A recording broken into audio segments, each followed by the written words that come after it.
Ask this real quick. There's a cool clip of you talking about Kobe cussing you out over voicemail. Yes. You said you and AI didn't talk for 8 months. Yes. What's the craziest story you have of a player being upset with you for something you said and like some crazy shit happened that you're comfortable saying?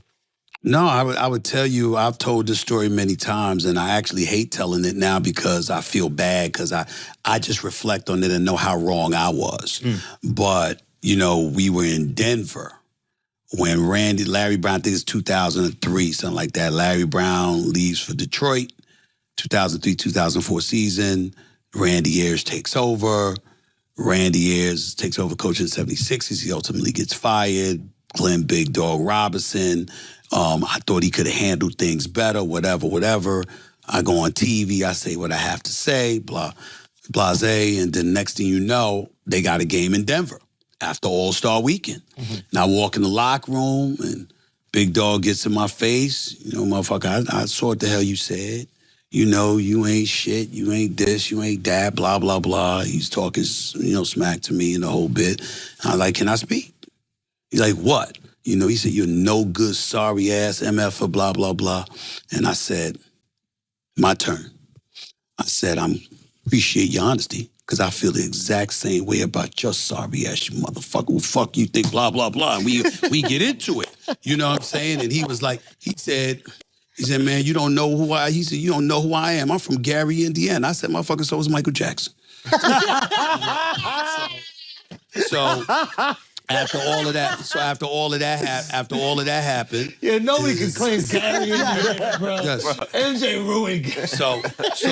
So after all of that happened, you know, we never spoke to each other again the whole bit. And then years later, I just felt really bad because I saw him talking about it, and I was like, and then Randy Ayers and others got on me because they were like, let it go, let it go, let it go.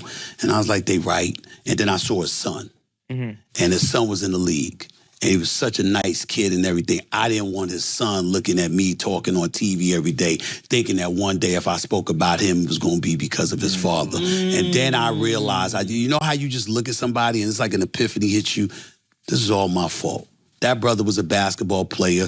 Whatever he felt about Randy Ayers, he felt about Randy Ayers. Whatever he felt about his teammates, he felt about his teammates. He has that right. He was in that locker room. He was a star player formerly at Purdue and then in the NBA. I wasn't.